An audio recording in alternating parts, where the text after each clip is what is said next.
guys, welcome back to my channel. It's Siobhan from Decade and Beyond, and today we're going to do an Easter reading. I want to do this about romance and abundance. Speaking of abundance, that's why I've got my little bunny here, and I've got some notes here. The rabbit symbolizes abundance. The rabbit also symbolizes comfort and vulnerability and is traditionally associated with fertility, sentiment, desire, and procreation. There's meanings of the rabbit also linked to the seasons, so the changes of Mother Earth in the springtime. The egg, which is commonly associated with Easter, you can't, well, here, I'll show you guys. I've got my nice little bouquet, my centerpiece for Easter. That was like the most awkward show and tell ever.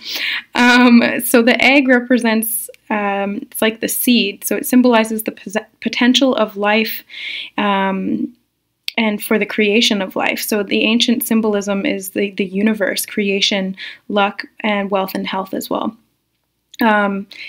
In Judaism, it represents promise, and in Christianity, it represents resurrection, immortality, and the Trinity.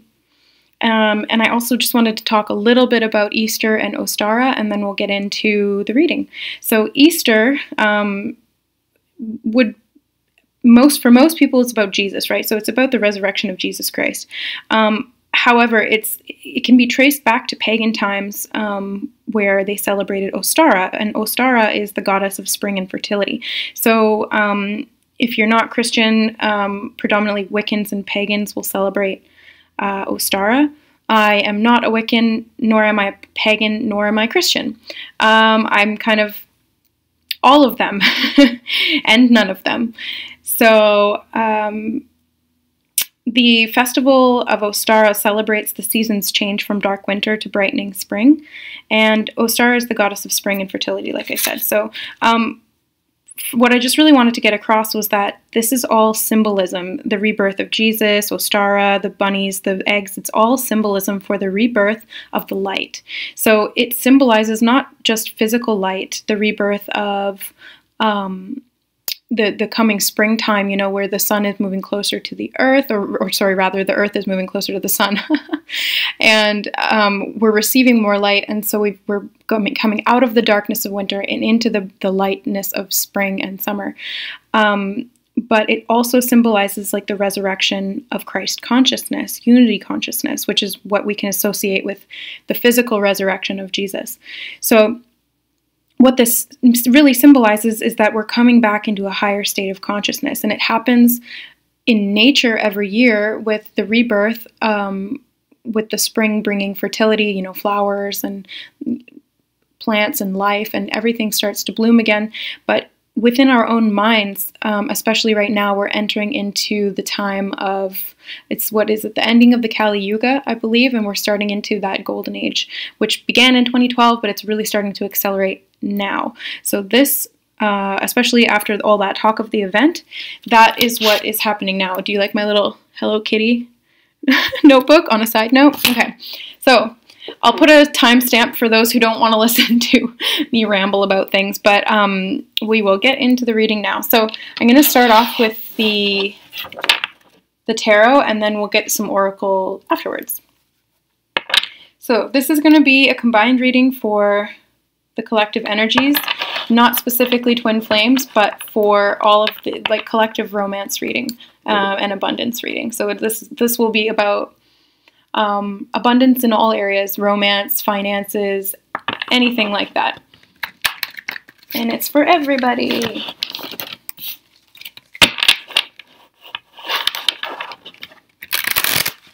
Okay, I did shuffle before, so I just wanted to get a couple of quick ones on cam for you guys, and then we'll get into, yeah, okay.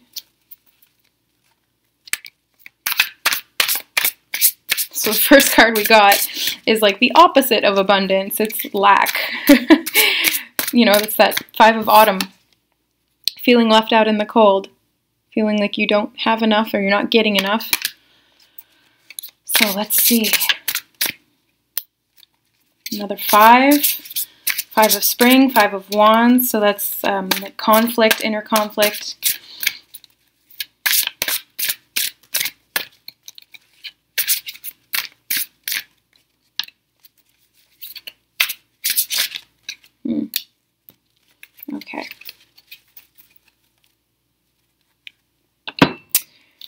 Okay, so we got the 5 of spring, the 4 of autumn, the Prince of spring. Oh, these are a lot. Okay. The lovers, the 9 of winter, and the 4 of winter. So I think that some of the advice here is that,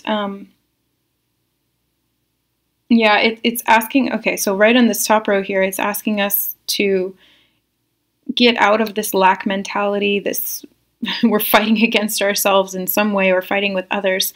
But instead we need to be focusing on managing our resources wisely, achieving balance.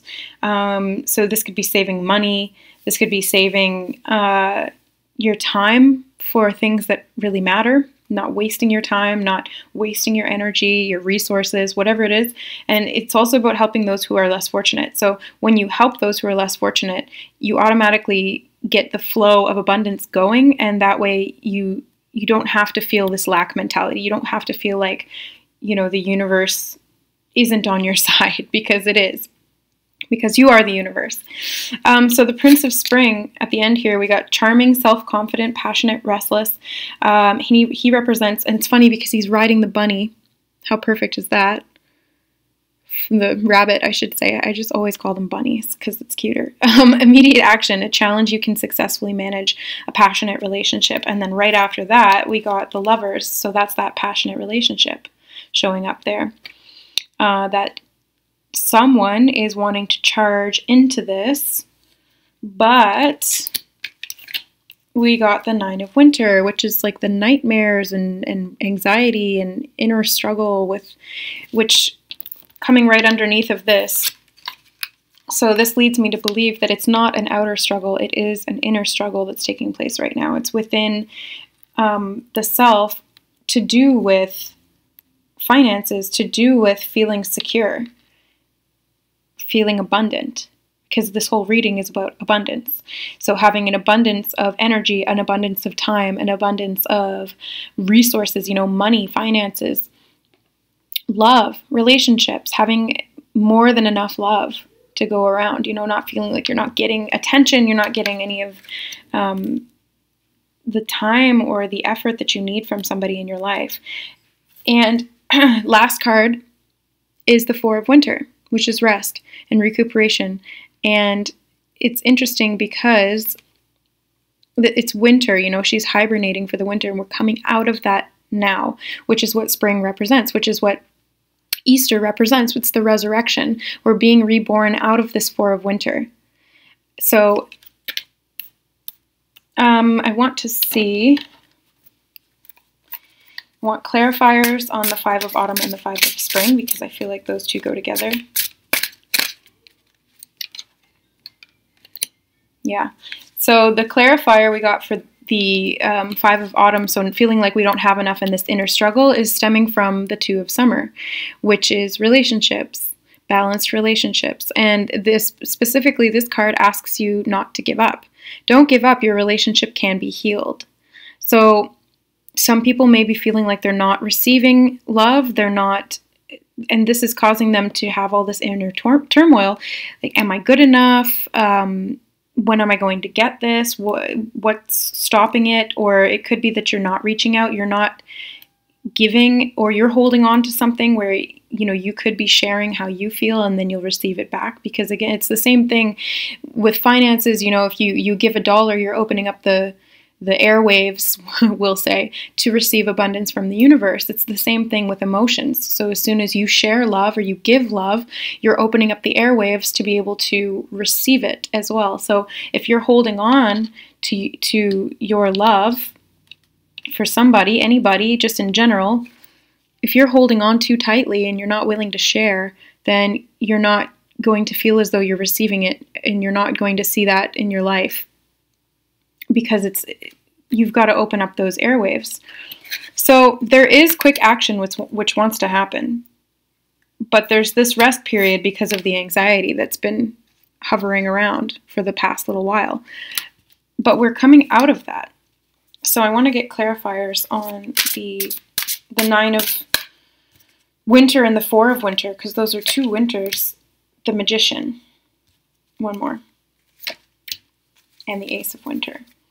So, clarifying the 9 of winter, which is that that mental anxiety, the nightmares and sleepless nights, and the Four of Winter needing to rest and recuperate from that, we got the Magician and the Ace of Winter. So the Magician is the creator. He's able to create with whatever he imagines. You know, he makes something real from what he wants, out of what he wants, and what he can imagine. Because your imagination is actually how you create. That's how artists create. That's how writers create. So in that sense, it's physical creation, but in reality, it's actually creation of matter. Your imagination can literally create your reality. So do you want to have nightmares and create that, or do you want to have fairy tales and create that?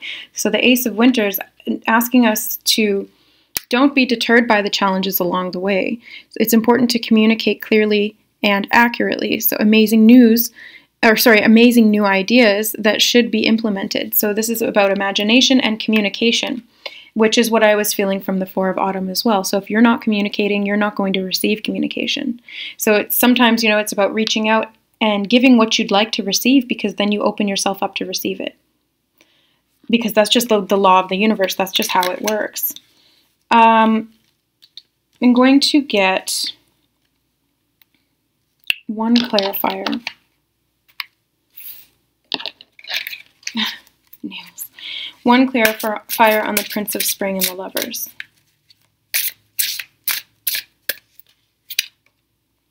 The Ace of Summer, which is the Ace of Cups. So with this, with the Lovers and the Prince of Spring, there is a new relationship on the horizon. There is going to be the beginning of a new love, of a passionate love. And this is going to be quick moving. It is going to be fast moving once the momentum is underway. Once the inertia, the initial push gets things moving, the inertia will take it from there. But somebody has to be the one to make the first move. You have to give to be able to receive. And if both parties are unwilling to make the first gesture, then of course you're going to feel like you don't have enough. You're going to feel like you're left out in the cold. And this card even says on it, reach out to others for assistance, poor timing for a career change, feeling challenged by money issues. So reach out to others for assistance is predominantly what I'm picking up for this reading. Reach out to others. And, okay, whatever, I'm not even going to pick it up. But in this, anyway, you guys know that the Five of Spring is the Five of Wands, which is that inner turmoil about reaching out and holding on too tightly. But ultimately, you've got the Two of Summer, the Lovers, the Prince of Spring, and the Ace of Summer. That's like, those are big relationship cards. And the Lovers is the major arcana. So this is a decision that somebody has made within their heart, or both parties have made within their heart, but in the physical realm, it hasn't happened yet. It hasn't gotten off the ground. It's still in the runway because one or the other is not willing to open up, to give love, to show and communicate how they feel. So the whole thing with abundance, again, like I've mentioned earlier, is that you have to give to receive. That is the law of the universe. That's just how it works. So I'm going to keep these ones all together and these ones all together. So we've got it. We have, I just wanted to go over this one again. We've got this new beginning. We've got this new beginning, but it requires communication. It requires both people to be open and honest, and it's going to allow you to move forward, allow you to create what you imagine, which is what we saw with the Magician. So I'm going to get some romance angels.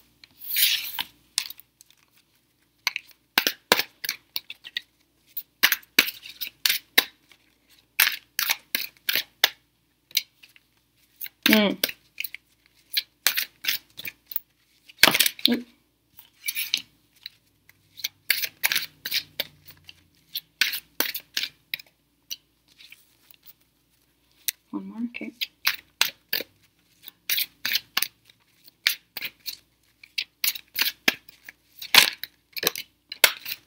Okay. So, first off, unrequited love, which goes back to that 5 of autumn, 4 of autumn.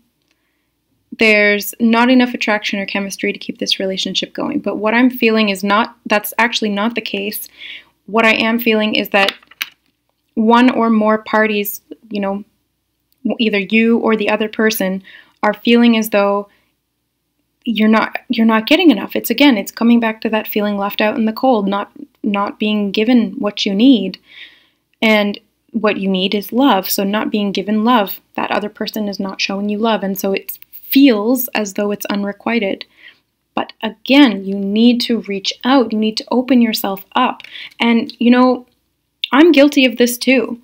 There's been many times where I've been in relationships, or not even in relationships, but you know, like when you're just kind of at the beginning of a relationship and you're not really super comfortable with that person yet, and you're not dating, or you're not boyfriend and girlfriend or anything, but you're just kind of getting to know them. There's been times where I have basically acted very cold to the person, you know, like, oh, I don't want a boyfriend. Like, I don't need this. I don't need that. Like, I'm an independent woman. And it's really just this facade because I was trying to protect myself.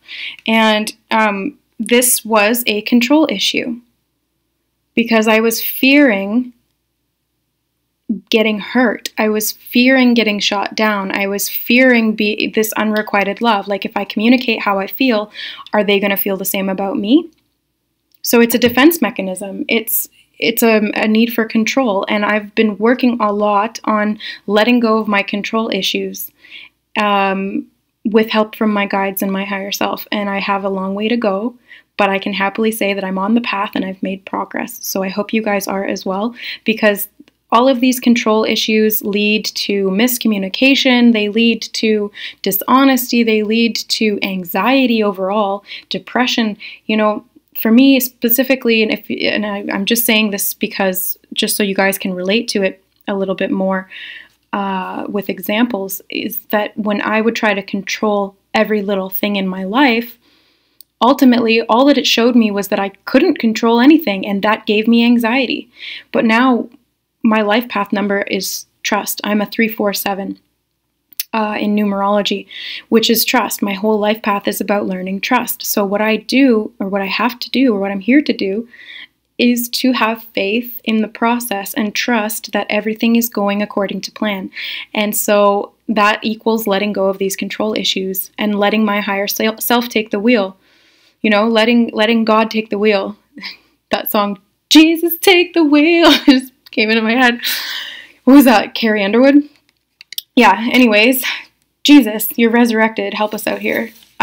So now we've got healing family issues and past life relationship.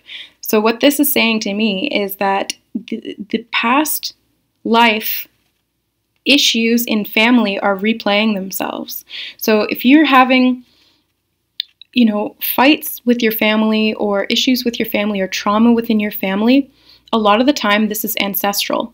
This is not just from this lifetime. It goes back and back and back, generation to generation in bloodlines. And not just that, it is imprinted from past lives that you've had with those family members. So it's a complicated thing to try and heal this, because it's just so many different facets to these issues. So that's why it's important to go for QHHT sessions, which are quantum healing hypnosis therapy, for if you have a clairvoyant Reiki practitioner in your area, or that you can contact online, somebody to give you some direction into your past lives and things to heal from ancestral lines.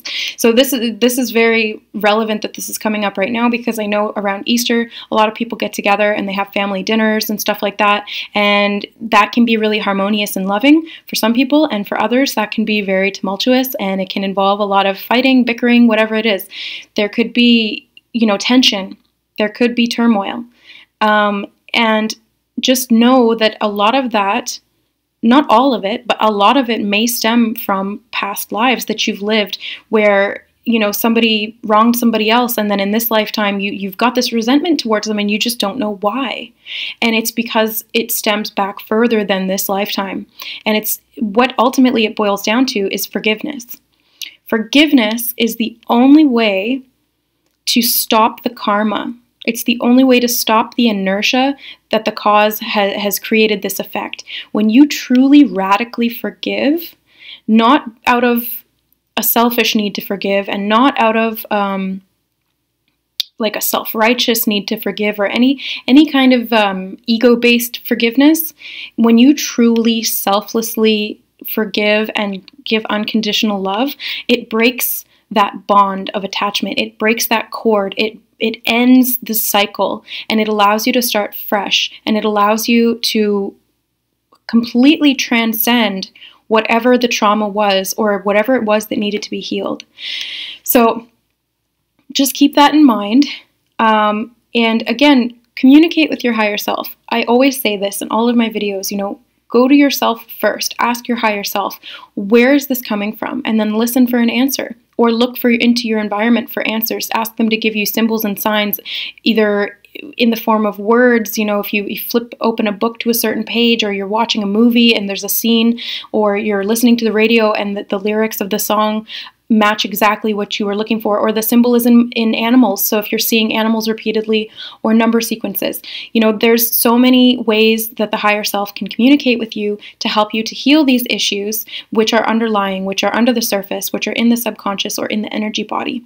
They're stored there, and they're affecting your day-to-day life now in this lifetime.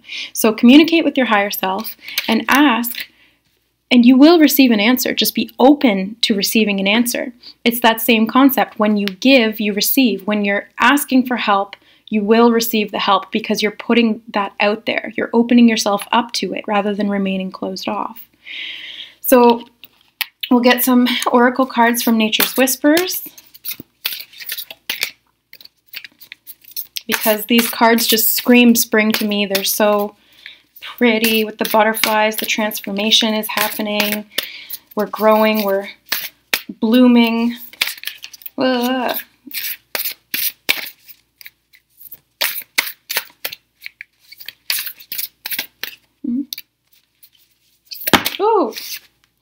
Oh, that's a lot. Well, okay. Like a whole chunk just fell out, but we've got acceptance of love. So that's exactly what this whole thing was about. Unrequited love, not feeling like you're getting the love, and that you're holding on to your love and unwilling to give it. And then you're wondering why you're feeling left out, like you're not getting any. And it's because you've got to accept love. You've got to give love to accept love. And the 38 equals 11. 11, 11, the twin flames, the divine mirrors, the counterparts, you know, the union energy. Like, look how beautiful this card is. They're growing together. They're united as one with nature. Then we got a couple. So, it's only 3. So, the ideal course of action: be gentle with yourself. Maintain your childlike spirit. So, individually, the ideal course of action is the acceptance of love. And how do you accept love? Well, you have to feel it first. You have to be gentle with yourself. You have to love yourself. I've gone over this so many times, and I'm going to continue to reiterate this point. If you do not love yourself, you cannot love anybody else. If you do not fill up your own cup first, then you don't have anything to pour out into somebody else, into any relationship, family, friends, boyfriends, girlfriends, marriage, anything like that. You first need to love yourself. Be gentle with yourself. Be kind with yourself. Give yourself love. And maintain your childlike spirit. When you were a child, you know, I'm pretty sure, for most of us anyway, we didn't look in the mirror and hate on ourselves. We looked in the mirror and we loved ourselves. When we were young children, everything was magical. Everything was beautiful. We had this amazing imagination, and we would just create anything out of our thoughts. We would entertain ourselves endlessly. We would never really get bored. Everything was fun. And we were innocent. We were kind. We would go up to people on the playground and be like, "Hi, want to be my friend?" You don't see people doing that anymore. You don't go up to somebody random in the street and go, "Hi, my name is so-and-so." You're like, "Want to be friends?" Because everybody's become guarded. Everybody's become jaded. Everybody's become, unable to communicate openly and honestly. And most of it stems from fear. Some of it stems from social constructs where you're not really supposed to just go up to random people, and it can be deemed, a little bit eccentric, but it shouldn't be. It shouldn't be. This should be the norm. We should be able to be friends with everybody in our community. We should be able to be open and honest and loving with everyone around us. Because when you are that, other people will want to give you love. And then we would live in this beautiful utopia of where everyone loves everybody and everybody's friends with everybody. Why can't we all just be friends? I just have a lot of emotions. Anyway, this whole full moon has really had me all up in my feels, even more so than the Pisces energy, which is interesting to me because I'm a Pisces. So as soon as we entered into this Libra Aries, I was like, oh yeah, I'll have this stability, I'll have this balance, I'll have this fiery motivation. But instead, it's like I spent all of last night bawling my eyes out to various different kinds of movies. Moana, chick flicks, and whatever. Just like, oh my God. So maintain your childlike spirit. Play. Have fun. Watch movies that you loved to watch when you were a kid. That's my thing. That's what I do. That keeps me young at heart. And that will help you to heal these family issues. Because all of these issues come up when we're adults. But we can heal them by being gentle with ourselves, as if you are that inner child. Treat your inner child as if it's your child. Nurture it, care for it, love it. Feed it healthy food. Make it go to bed on time, Protect it when it's feeling scared. Give it a hug, Love it. That's the ideal course of action. That's what's going to lead to this new beginning in love. That's what's going to lead to this prosperity, this new creation, this whole new beginning is the acceptance of love. But you have to give love to accept love. So I'm going to close it out with that to keep this reading fairly short. It's already at like almost 30 minutes, but I usually go until like 40 or 50 if I go on. And I just want to be able to upload this quickly because it takes like 15 hours to upload a video. You guys, it's crazy. But anyway, again, happy Easter. Love, love, love, love. Oh, by the way, my uncle made me this. He carves wood, and he had seizures from the time he was a baby, and so he's got like the mental capacity of maybe like a 6 or 7 year old, but he's extremely skilled at woodworking. And he's so thoughtful. And he also carved me an S, because my first name starts with S. Out of nowhere, he's like, oh, Siobhan, I wanted to make this for you. He's such a giving, loving person because he's got that childlike spirit. He's got that childlike innocence, which he wasn't able to grow out of because his brain has been damaged. But it's almost a blessing in disguise because he's just this pure being. He is this pure soul. He's hardworking. He's fastidious. He's organized. He's helpful. And overall, he's just so generous and loving. So I just wanted to share that with you guys. Let's all just love each other, okay? I love you. Bye.